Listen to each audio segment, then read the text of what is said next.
semuanya. Assalamualaikum warahmatullahi wabarakatuh.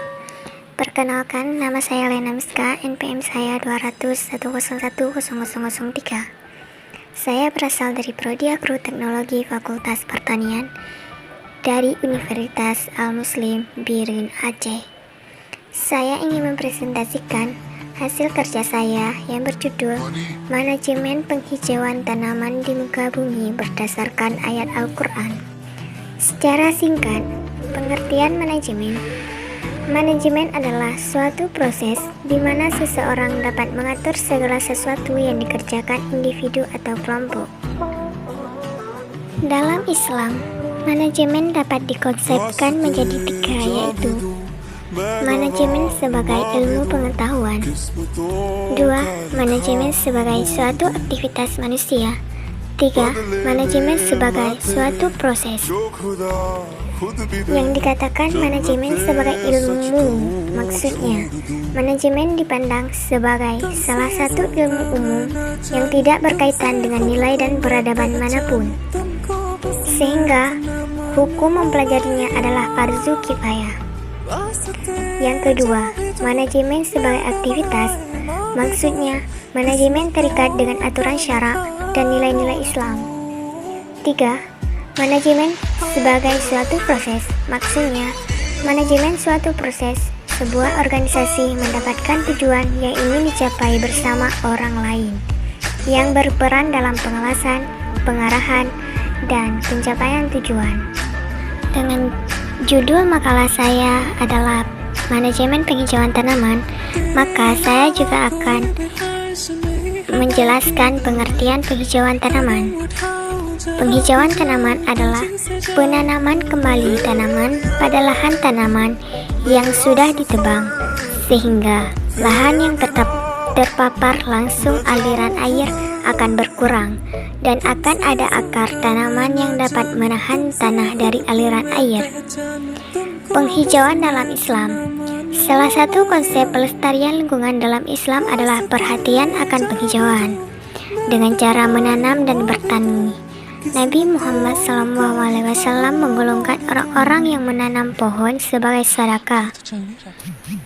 Hal ini diungkapkan secara tegas dalam hadis Rasulullah SAW yang berbunyi, "Min muslimi yaghrisu gharsan aw yazrak zar'an qala Rasulullah fayakulu minhu tayran insana bahimat illa kana lahu bi sadaqah," yang artinya Rasulullah SAW bersabda, "Tidaklah seorang muslim menanam tanaman, kemudian tanaman itu dimakan oleh burung, manusia ataupun hewan, kecuali baginya dengan tanaman itu adalah sedekah." Hadis riwayat Al-Bukhari dan Muslim dari Anas. Allah juga berfirman dalam Al-Quran surat Al-An'am ayat 99 yang berbunyi, Bismillahirrahmanirrahim, wa huwallazi anzala minas samai ma' fa akhrajna bihi nabata kulli syai'in fa akhrajna minhu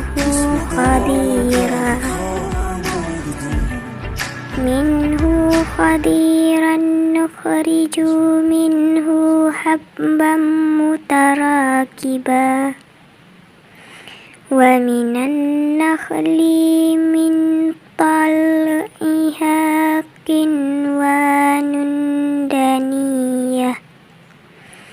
daniyatu wa jannatin min a'nabi wa zaituna warumana mushtabiha wa ghaira mutashabih. Unduru ila samarihi idza asmara wa yan'i. Inna fi dzalikum la ayatil liqaumi yu'minun. Sadaqallah. Yang artinya, dan dialah yang menurunkan air hujan dari langit, lalu kami tumbuhkan dengan air itu segala macam tumbuh-tumbuhan. Maka kami keluarkan dari tumbuh-tumbuhan itu tanaman yang menghijau. Kami keluarkan dari tanaman yang menghijau itu butir yang banyak. Dan dari manyang korma mengurai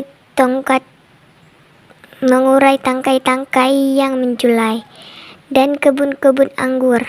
Dan kami keluarkan pula zaitun dan delima yang serupa dan yang tidak serupa. Perhatikanlah buahnya di waktu pohonnya berbuah, dan perhatikan pula lah kematangannya. Sesungguhnya pada yang demikian itu ada tanda-tanda kekuasaan Allah bagi orang-orang yang beriman. Ayat-ayat di atas menjelaskan tentang firman Allah Subhanahu wa Ta'ala, dan dialah yang dimaksud adalah Allah Subhanahu wa Ta'ala menurunkan air dari langit, yaitu air hujan dengan kadar tertentu sebagai berkah dan rezeki bagi hamba, dan untuk menghidupkan dan menyirami berbagai makhluk sebagai rahmat dari Allah untuk makhluknya. Lalu kami, Allah Subhanahu wa Ta'ala, tumbuhkan dengan air itu segala macam tumbuhan, seperti firman Allah Subhanahu wa Ta'ala, dan kami jadikan segala sesuatu yang hidup. Al-Quran Surat Al-Anbiya ayat 30. Maka kami mengeluarkan dari tumbuhan itu tanaman yang menghijau, berupa tanaman dan pepohonan yang menghijau. Kemudian kami menciptakan biji dan buah pada pohon itu. Oleh karena itu, Allah Subhanahu wa Ta'ala berfirman, kami keluarkan dari tanaman yang menghijau itu butir yang bersusun satu sama lain sebagai tandan, yakni tanaman pisang. Dan dari manyang kurma berjuntailah tangkai-tangkai yang menjulang.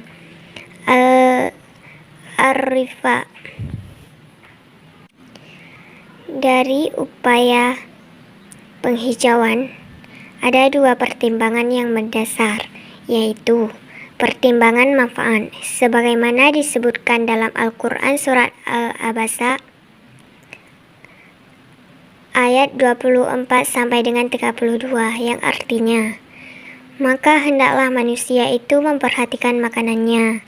Sesungguhnya kami benar-benar telah mencurahkan air dari langit, kemudian kami tumbuhkan biji-bijian di bumi itu, anggur dan sayur-sayuran, zaitun dan pohon kurma, kebun-kebun yang lebat, dan buah-buahan serta rumput-rumputan untuk kesenanganmu dan untuk binatang-binatang ternakmu.